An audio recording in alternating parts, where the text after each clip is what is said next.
One of my most anticipated games for the month of August on the Nintendo Switch was Friday the 13th. I am a big fan of Friday the 13th. Whether you're talking about the films, I own them all, I love them all. Whether you're talking about Jason Voorhees himself, all of the lore surrounding him, or whether you're talking about the game. No, not the NES game, although I don't think it's as bad as people make it out to be. But of course, Friday the 13th released on the PS4, Xbox One, and PC about 2 years ago. And I played Friday the 13th on the PS4 a lot. It's probably my most played online PS4 game, because I just absolutely love the premise of it. As a Friday the 13th fan, I had so much fun playing this game. So when it was announced as coming to the Nintendo Switch, I was admittedly pretty excited. But then I thought, how is this game really going to work? The Nintendo Switch's online service isn't all that great, and this is definitely an online game where you need to have good online connections and have things like voice chat in it. Is this game going to be up to my hype standards, or would this disappoint me as being a big fan of the PS4 version of this game? Well, I've had my mitts on Friday the 13th for the Nintendo Switch for quite a while now, and it's definitely time to talk about it. So what is Friday the 13th on the Nintendo Switch?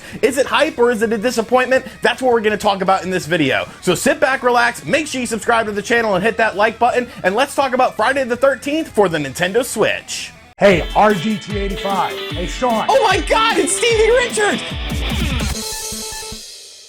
So the basis of Friday the 13th is a 7-on-1 online multiplayer game where one character controls Jason Voorhees and the other characters are camp counselors. Jason Voorhees is of course trying to eliminate the camp counselors, and the camp counselors are trying to stay alive. Now, while the online portion is definitely the major part of this game, there is some offline stuff as well. So I want to go over the offline stuff very briefly. But to be honest with you, if you're buying this just for a solely offline experience, you will probably be a bit disappointed, as this game is rooted in multiplayer. The offline stuff is as follows though. You can basically play against virtual bots, and basically you take control of Jason Voorhees and you try to eliminate the camp counselors. It's kind of fun. It plays just like it would online, except the camp counselors can be kind of dumb. They tend to get stuck on rocks and areas in the environment, but it is a sort of entryway into how to play the game online and how to control Jason Voorhees. They've also added in challenges. Now, all these things were added into the PS4 version of the game, but I had stopped playing by the time challenges had come around. And challenges are admittedly kind of fun. They're like very miniature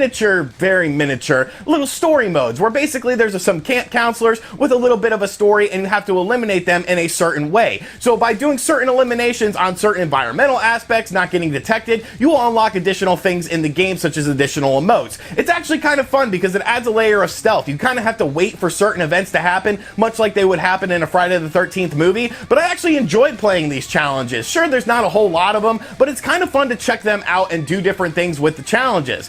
Aside from those two modes, there's also a virtual cabin mode, which if you're a fan of Friday the 13th source material or of the game itself, it's actually kind of fun to go around this virtual cabin. You're in a first-person perspective and you're basically learning different things about the Friday the 13th lore, Jason Voorhees lore, and lore about the game. There's some Kickstarter stuff in there, as this was a crowdfunded game, so you'll see weird pictures of different people on the wall and stuff like that. But I did like it as a fan of the source material of Friday the 13th. It's definitely cool to check out the virtual cabin. But really, the meat and potatoes of Friday the 13th is the online aspect of the game. That is where I spent all of my time on the PS4 version because it was just so much fun. So like I said, it's a 7-on-1 game where there's 7 camp counselors and 1 Jason Voorhees. But of course, you could do things to these camp counselors and Jason to increase their abilities. So when you're playing the game, you're constantly unlocking 2 types of experience. There's XP and there's CP. The XP basically is for your overall character. So as your XP goes up, you'll unlock additional characters such as different camp counselors and different versions of Jason Voorhees to use in the game. The CP is basically for these individual characters to level them up. Each individual camp counselor has their own strengths and weaknesses, and each individual Jason Voorhees has their own strengths and weaknesses as well. So basically what you could do with this CP is you roll different perks, and they're completely random of what you roll, but you can get some really cool stuff and really cool abilities for both your camp counselor and your Jason Voorhees. With your Jason Voorhees, you'll basically unlock additional kills, such as grab kills, and some of these are actually pretty grotesque, and I really enjoyed unlocking a bunch of different kills that you would use as Jason. With the camp counselors though, it's definitely more robust in what you can do. You can get certain perks like you'll run faster, have more stamina, or you'll start with certain items such as firecrackers that will distract Jason Voorhees. So it's definitely worthwhile to keep improving upon your characters that you unlock and finding a character that you like to play as. There's also additional free DLC that was included in other versions of the game that is in the Nintendo Switch game, such as different character costumes, different skins, and things of that nature. So there's a lot of stuff here. There's actually levels that were DLC in the PS4 and Xbox One version of the game that are included in the Nintendo Switch game. So all of the previous DLC is available in the Nintendo Switch version of the game.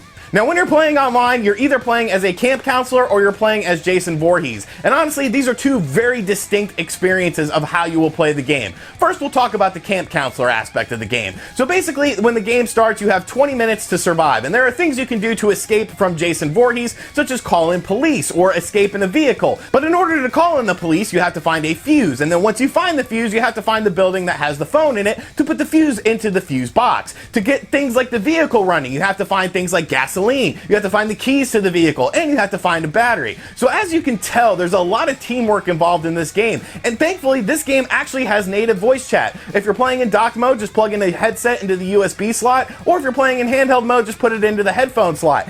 And talking to people in this game is absolutely key if you want to survive. One thing I really like about the game is how the talking sort of works in the game. So if you have a walkie-talkie and you're a camp counselor, you can talk to anyone on the map, but they can't necessarily talk to you unless they have a walkie-talkie. So if you want to talk to people, you have to get in close proximity unless you find a walkie-talkie. There's so many different layers of strategy. There's so many different things that can go right or can go wrong playing as a camp counselor that just makes it absolutely fantastic to play as. There's additional things you can get as well, such as weapons to stun Jason Voorhees. You can pick up a knife to sort of stab him in the neck when he tries to pick you up. You can place bear traps as well. There's just so many variables that goes into it that I have played this game for so many hours online on both the PS4 and the Nintendo Switch version, and every single game there's a different thing that happens that is just completely different than a previous game. No two games are ever really alike. Now there's a bunch of different maps you could choose from as well. Some of them are big, some of them are small, and it really plays into the tension and the fear of the game as well.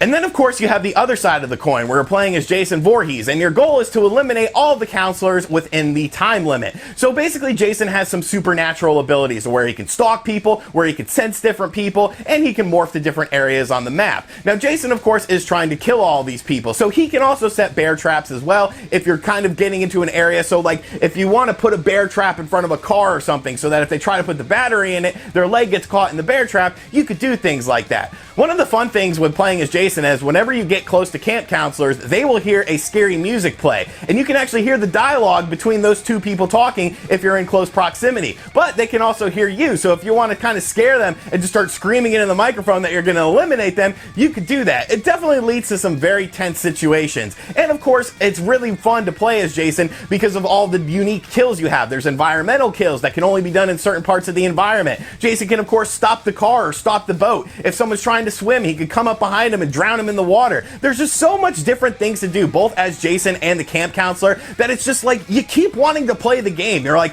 what could happen next? From a technical perspective, Friday the 13th on the Nintendo Switch is kind of a bit lacking in terms of graphics. Let's be honest, the game never really looked all that good on the PS4, and it has been downgraded for the Nintendo Switch. There's some dumb faces, some low resolution textures, there's some weird hair, but more importantly, the frame rate is actually very good. That was a huge concern for me going into this game, was how the online portion was going to work. Was the game going to be super laggy online? Was it going to be nearly unplayable? I've been rounding up different people to play this game with. I've had people like Mad Little Pixel, John Riggs, Beat 'em Ups, and of course 8-Bit Eric playing the game with us, and we've actually had a really good time. We've had the maximum of 7 people in a room, so it was 1 on 6, and there was just so many fun moments in the game, like me killing Mad Little Pixel here. Right in the vagine! Oh shit! Oh! Oh shit! Oh!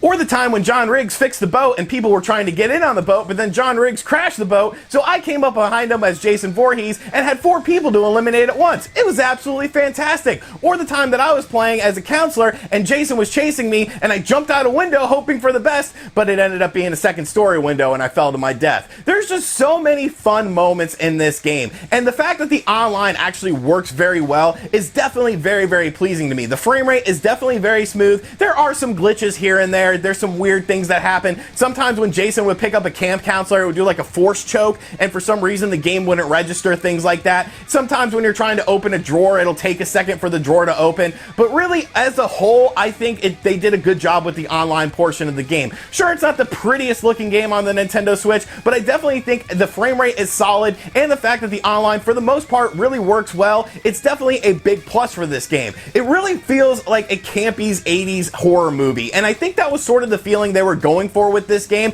and it definitely feels that way. The controls are a bit clunky at times, but once you get used to everything, it's just so much fun. There's infinite replay value with this game, pending that you can find people online, just because of all the different types of things that can happen when you're playing this game, either as a camp counselor or as Jason. The past 2 nights, we have stayed up till 3 a.m., or at least I stayed up till 3 a.m. because I'm on the East Coast, playing this game, just playing like, yo, let's play one more round, man. Let's do one more round. And that is the perfect thing for this game. This is a one more round game. You always want to play it again. You always wonder, who's going to be the killer this time? Who's going to be Jason this time? How am I going to escape this time? And it's just so much fun. This game brings me so much joy, and I was definitely worried that maybe I got burnt out on it on the PS4, and that's why I'm not playing it again. But really, the Switch version has just rejuvenated my love for this game. If you like playing online games and you're looking for a unique experience on the Nintendo Switch, Friday the 13th is definitely a must purchase in my opinion. I've been having so much fun with this game, and I want this game to be successful so that there's a big online community that sticks around for a while, because really, if there's no online community with this game